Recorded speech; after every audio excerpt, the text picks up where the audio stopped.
성도 여러분 반갑습니다. 오늘도 우리 주님과 동행하는 복된 하루 되신 줄로 믿습니다. 이 시간 우리가 함께 은혜를 나눌 본문 말씀 요한복음 13장 12절부터 17절까지에 있는 말씀입니다. 요한복음 13장 12절부터 17절까지에 있는 말씀 봉독합니다. 그들의 발을 씻으신 후에 옷을 입으시고 다시 앉아 그들에게 이르시되 내가 너희에게 행한 것을 너희가 아느냐? 너희가 나를 선생이라 또는 주라 하니 너희 말이 옳도다. 내가 그러하다. 내가 주와 또는 선생이 되어 너희 발을 씻었으니 너희도 서로 발을 씻어주는 것이 옳으니라. 내가 너희에게 행한 것 같이 너희도 행하게 하려 하여 본을 보였노라. 내가 진실로 진실로 너희에게 이르노니 종이 주인보다 크지 못하고 보냄을 받은 자가 보낸 자보다 크지 못하나니 너희가 이것을 알고 행하면 복이 있으리라. 아멘.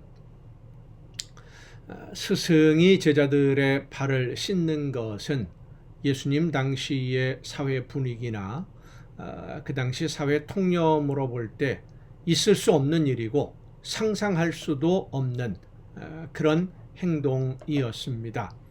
베드로와의 대화를 통해서 예수님이 그 씻어주시는 의미를 설명하셨지만 베드로와의 대화에서 언급된 예수님의 말씀은 죄를 용서하시기 위한 예수님의 제물 되심 그리고 하나님의 자비하심 이런 내용들을 말씀해 주신 것이고 또 날마다 성령으로 거듭나는 삶을 살아야 된다. 날마다 하나님의 말씀에 비추어서 나를 다시 한번 바라보고 하나님의 말씀에서 어긋나는 일이 없도록 늘 점검하고 성령의 인도하심을 따라야 된다.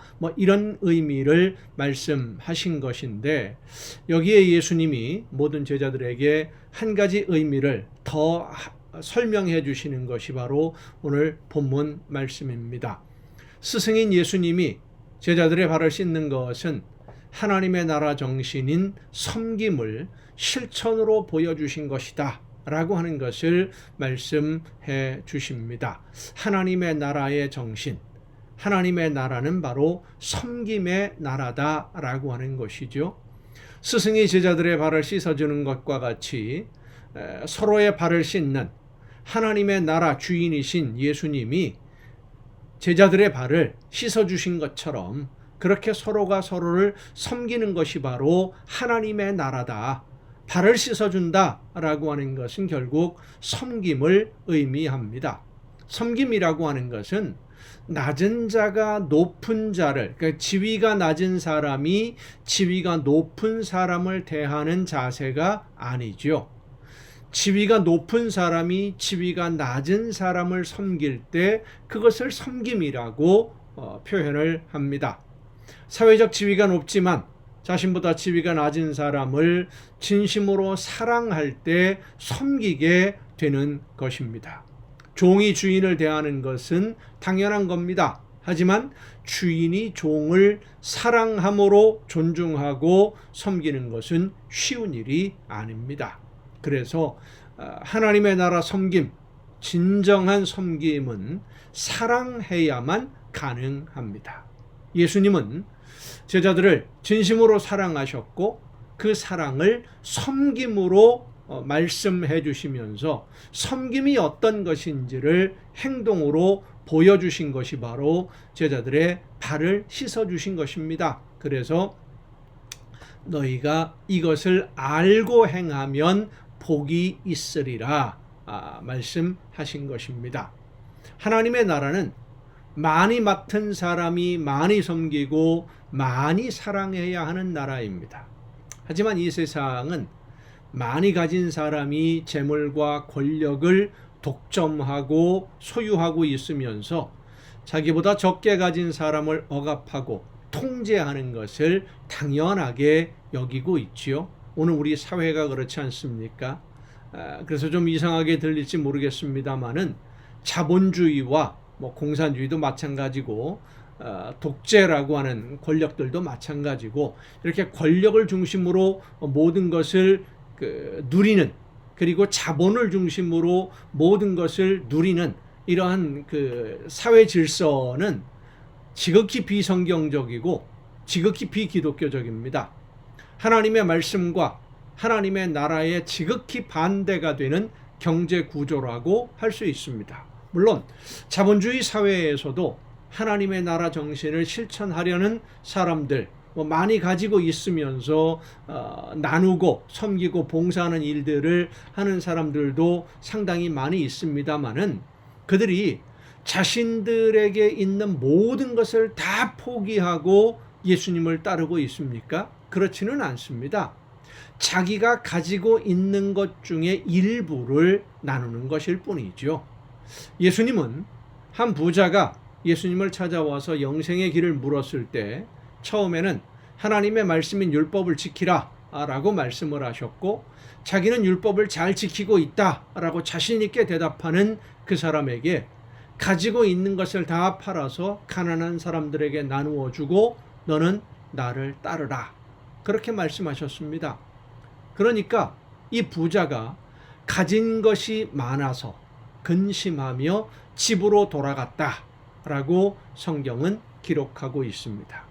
가진 것이 많아서 근심하며 집으로 돌아갔다.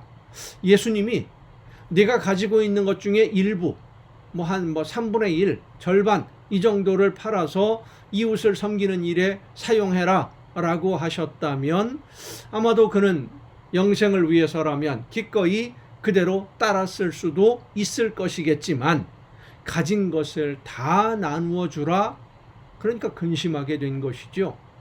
오늘 하나님이 우리에게 가진 것 다 팔아서 이웃에게 나누어 주라고 하시지는 않습니다만은 예수님은 우리에게 분명히 말씀하십니다. 내 이웃을 내 몸과 같이 사랑하라.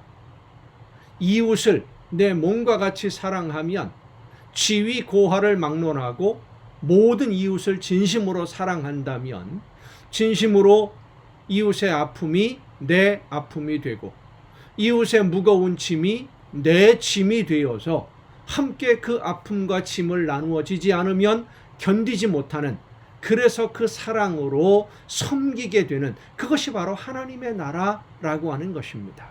예수님은 십자가를 눈앞에 두고 제자들을 바라보셨습니다.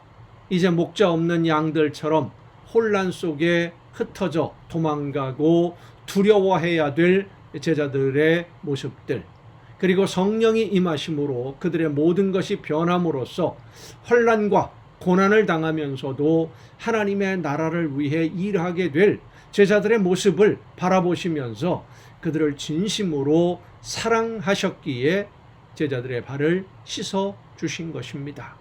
이웃을 내 몸과 같이 사랑함으로 서로 섬기는 아름다운 하나님의 나라를 우리의 삶 속에서, 오늘 우리의 삶 속에서 이루어가며 하나님께 기쁨을 드리는 여러분 모두가 될 수 있기를 간절히 바랍니다. 기도하시겠습니다. 크신 사랑으로 저희들을 사랑하시고 섬겨주신 아버지 하나님, 예수님의 그 사랑과 섬김으로 오늘 우리가 하나님의 자녀가 되고 영원한 생명을 바라보며 영생의 길을 걸을 수 있도록 오늘도 저희들을 이끌어 주심을 감사드립니다. 예수님의 뒤를 이어서 예수님처럼 이웃을 진심으로 사랑하고 섬기는 아름다운 하나님의 나라를 우리의 삶 속에서 오늘 이루어 가게 하여 주시옵소서. 예수님이 저희들을 사랑하신 것처럼 또한 우리의 모든 이웃들을 진심으로 사랑함으로 섬기며 저들과 함께 아름다운 하나님의 나라를 향해 걷는 우리 모두가 되게 하여 주시옵소서. 이 모든 말씀을 예수님의 이름으로 기도하옵나이다. 아멘. 여러분 오늘도 수고 많으셨습니다. 내일 이 가정예배 시간에 여러분 모두 함께 다 같이 만날 수 있기를 바랍니다. 내일 뵙겠습니다.